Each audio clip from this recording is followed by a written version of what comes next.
Thank you, Madam Deputy Speaker. Plans to restrict access to jury trial takes a sledgehammer to one of the most important protections for the people of this country. I would expect that any government suggesting a change of this magnitude would have a strong rationale for doing so. Instead, we hear the nonsensical argument that curtailing jury trials will address the court's backlog.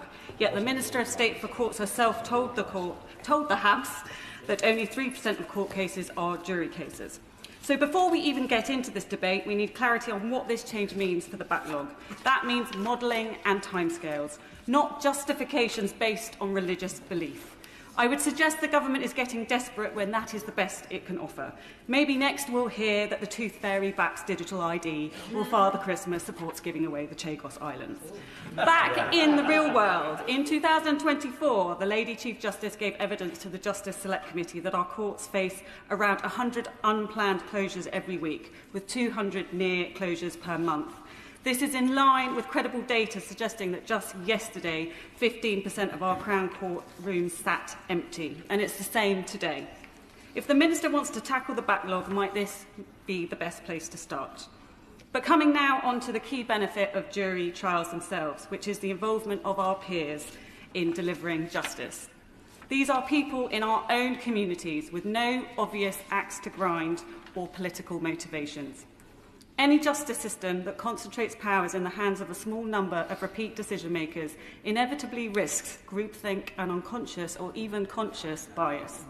A jury is a built-in safeguard. 12 ordinary people drawn at random, bringing different instincts and experiences, and forced to test the prosecution's case in a way a single decision-maker cannot. Simply put, it's safer to spread human fallibility across 12 people than to concentrate it in one. A system in which liberty hinges solely on inputs from various arms of the state, the police, the CPS, and then a judge, cannot be as inherently fair as one in which justice is done with the people's direct involvement.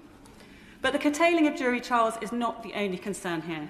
Ministers want to expand sentencing powers in the magistrates' courts by allowing them to hand down sentences of up to 2 years, while at the same time restricting the ability to appeal decisions taken in those courts. It is extraordinary that someone can sit as a magistrate from the age of 18 with no legal qualifications or experience, and this government thinks they should be able to decide whether someone loses their liberty. If you were in the dock, would you be happy with that? Juries may not be perfect, but I know what I would prefer. If the government is determined to push ahead with this, then it is knowingly increasing the risk of wrongful convictions and excessive sentences. We know more than 40% of appeals against decisions taken by magistrate courts are upheld. How many miscarriages of justice is this government willing to accept? Ministers would be foolish to trade away a centuries-old safeguard for a headline about swift justice, only to discover afterwards that our courts are no speedier, just less just. In closing, Madam Deputy Speaker, I believe that the British people must remain participants in their system of justice rather than mere observers. I urge ministers to think again. Do not curtail jury trials. Do not concentrate yet more power in fewer hands. Fix the courts. Protect our legal heritage. Thank you.